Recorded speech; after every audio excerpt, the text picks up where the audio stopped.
দীর্ঘদিন ধরে ঝুলতে থাকা গুঞ্জনের অবসান। অবশেষে ঢাকা চলচ্চিত্রে অভিষেক হতে যাচ্ছে ওপার বাংলার জনপ্রিয় অভিনেত্রী মধুমিতা সরকারের। ডেড বডি ও কিল হিম খ্যাত আলোচিত নির্মাতা মোহাম্মদ ইকবালের নতুন সিনেমা গুলশানের চামেলের প্রধান চরিত্রে চূড়ান্তভাবে চুক্তিবদ্ধ হয়েছেন পাখি খ্যাত এই অভিনেত্রী। কলকাতা থেকে মুঠোফোনে খবরটি নিশ্চিত করে চরম উচ্ছ্বাস প্রকাশ করেছেন মধুমিতা নিজেই। তিনি জানান, বহু বছর ধরে বাংলাদেশে আসার পরিকল্পনা থাকলেও এবার তা বাস্তবে রূপ নিচ্ছে। কিন্তু কেন তিনি রাজি হলেন এই প্রজেক্টে? মধুমিতা জানান, কলকাতায় অনেক ধরনের কাজ করলেও এই সিনেমার মতো চরিত্রে তিনি আগে কখনো অভিনয় করেননি। জানা গেছে, গুলশানের চামেলি নির্মিত হচ্ছে রাজনীতি, ক্ষমতার অপব্যবহার এবং অভিজাত সমাজের অন্ধকার বাস্তবতাকে কেন্দ্র করে। গল্পের কেন্দ্রবিন্দু একজন যৌনকর্মী, যিনি কোনো অপরাধ না করেও ক্ষমতার নির্মম খেলায় বারবার শিকার হন।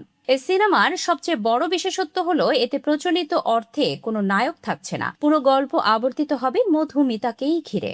আগামী নভেম্বর ও ডিসেম্বরের দিকে সিনেমাটির শুটিং শুরু হওয়ার কথা রয়েছে।